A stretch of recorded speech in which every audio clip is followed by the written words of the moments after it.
नमस्कार मंडळी, स्वागत आहे तुमचं नीताज डेली डिश मध्ये। कसे आहात तुम्ही? आशा करते तुम्ही सगळे ठीक असाल, सुरक्षित असाल, निरोगी असाल। तर गणपती बाप्पासाठी आज आपण नैवेद्याचे मोदक दाखवणार आहोत, रवा आणि नारळाचे, ओल्या नारळाचे। तर त्याच्यासाठी इथे मी सगळे साहित्य काढून ठेवलेलं आहे। तर आपण आज नैवेद्यासाठी गणपती बाप्पासाठी मोदक बनवूया। तर चला सुरुवात करूया। इथे मी कढई ठेवलेली आहे, जाड बुडाची अशी कढई घ्या। त्याच्यामध्ये आपण प्रथम गॅस चालू करूया। आपण हे साधारण 3 चम्मच घी तूप आहे, साजूक तूप, ते आपण टाकूया याच्यात।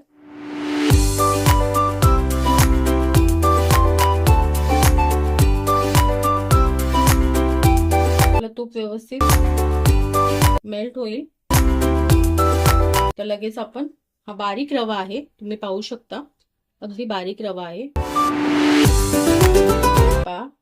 बारीक रवा घ्यायचा आहे तुम्हाला।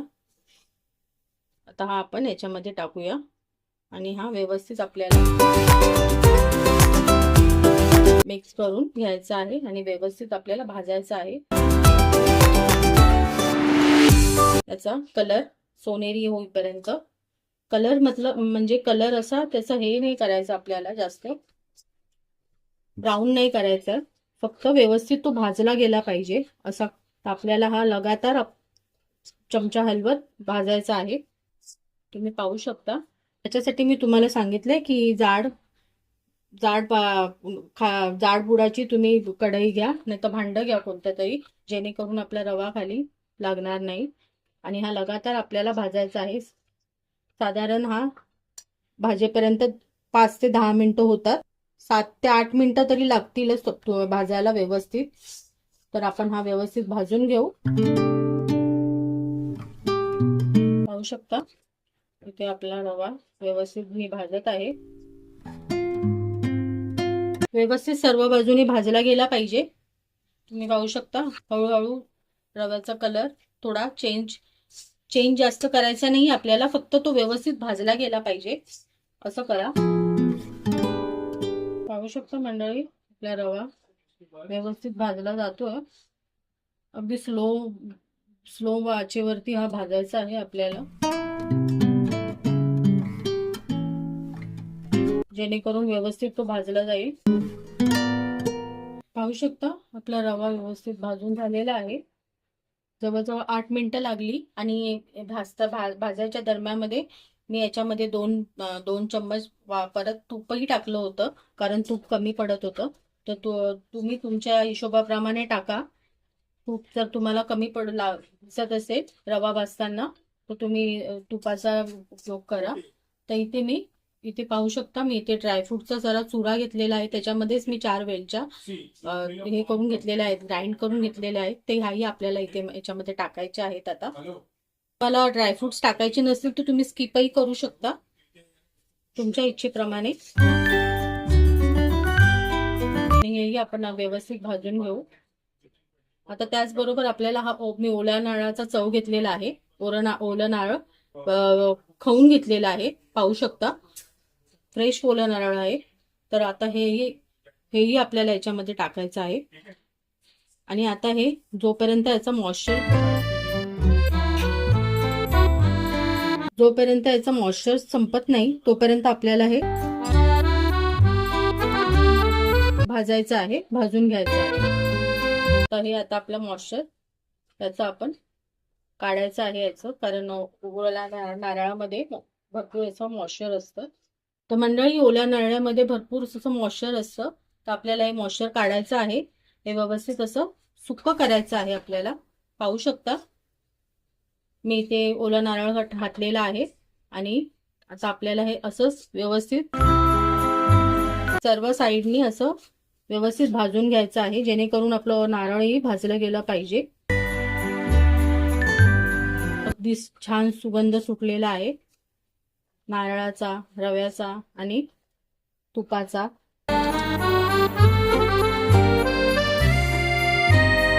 पाहू पाहू शकता आपलं मॉइश्चर सगळं संपलेलं आहे, सगळं अगदी सुक्का झालेला आहे, पाहू शकता कसा. आता ह्या कन्सिस्टन्सी मध्ये आपल्याला ठेवायचं आहे. हे बघा, आता शेवटची स्टेप राहिलेली आहे. याच्यामध्ये मी हे मिल्कमेड घेतलेलं आहे. आता हे मिल्कमेड आपल्याला याच्यामध्ये टाकायचं आहे.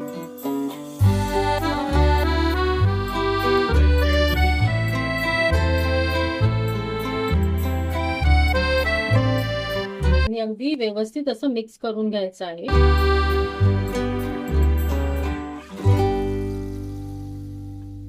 आपण याच्यामध्ये साखरेचा किंवा पाकाचा काहीही, गुळाचा वगैरे काहीही समावेश केलेला नाही याच्यामध्ये. याच्यासाठी मी मिल्कमेड घेतलेला आहे. तर मंडळी पाहू शकता. आता हे आपल्याला असंच 5 मिनिटं झाकण लावून ठेवायचं आहे, कारण आपलं मिल्कमेड त्याच्यामध्ये मुरेल आणि आपला रवा व्यवस्थित फुलेल. तर त्याच्यासाठी आपल्याला हे 5 मिनिटं बंद गॅस करून ठेवायचं आहे, जेणेकरून आपलं मिल्कमेड व्यवस्थित असं हे होऊन जाईल, आतमध्ये मुरलं जाईल. तर इथे मी आता लीड लावत आहे आणि व्यवस्थित हे थंड होईल, तोपर्यंत थंडही होईल आणि आपलं मिल्कमेडही याच्यामध्ये चांगलं मुरलं जाईल आणि आपला रवाही चांगला फुलला जाईल. आपण हे आता असंच ठेवायचं आहे. गॅसची फ्लेम मी बंद करत आहे आणि हे असंच ठेवून आपल्याला 5 मिनिटं वेट करायचं आहे. 5 मिनिटं होऊन गेलेली आहेत, जवळजवळ 7-8 मिनिटं झालेली आहेत. पहा, आपला रवा अगदी व्यवस्थित फुललेला आहे, मिल्कमेडही अगदी व्यवस्थित मुरलेला आहे. तर आपण आता हे एका बाउलमध्ये काढूया आणि आता याचे मोदक बनवूया. तर इथे मी आता हे सगळं काढून घेते याच्यामध्ये.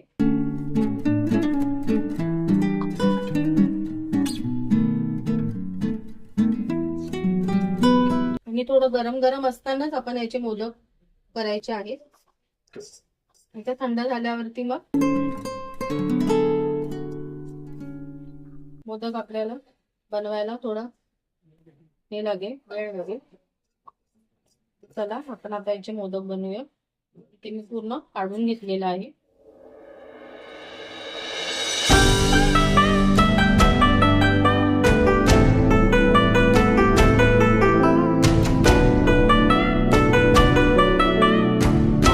मंडळी इथे मी मोदकाचा साचा घेतलेला आहे, तुम्ही पाहू शकता. आता याच्यामध्ये आपल्याला ऍक्च्युली आपण पहिल्यांदा ड्रायफ्रुट्स टाकले होते, पण जर तुमची इच्छा असेल तर तुम्ही पुन्हा ड्रायफ्रुट्स टाकू शकता. मी इथे थोडा थोडा ड्रायफ्रुट्स टाकत आहे, जेणेकरून आपले छान दिसतील मोदक. मोदकाच्या साच्याला मी थोडंसं तूप लावलं होतं पहिल्यांदा. आता हे आपल्याला असंच लागलीच बंद करायचं आहे, अगदी भरून घ्यायचं आहे. एक्स्ट्राचा इथून काढून घ्यायचा आहे. घडी घडी तूप लावायची गरज नाही, एकदाच लावलं तरी ठीक आहे.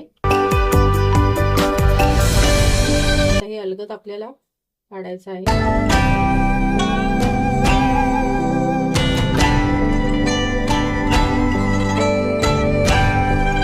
जास्तीचं सारण इकडनं आपण काढून टाकायचं आहे. तर इथे पहा, आपले गणपती बाप्पासाठी मोदक तयार होत आहे. पुन्हा एकदा तुम्हाला दाखवते मी.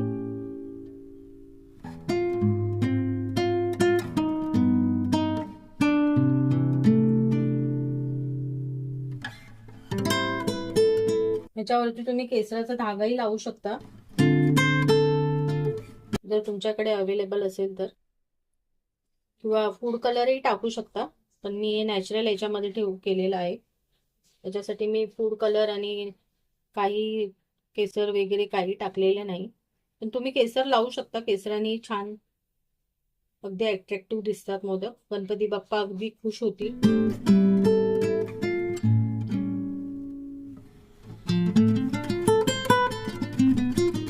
पहा,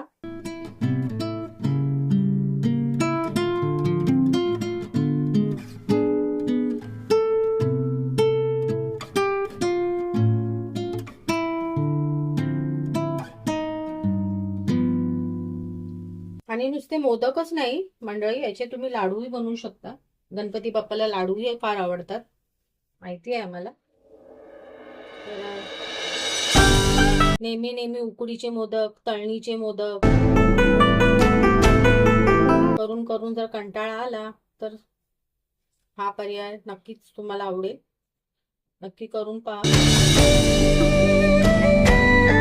अगदी साधी आणि सोपी पद्धत आहे. तामझाम नाहीये काही.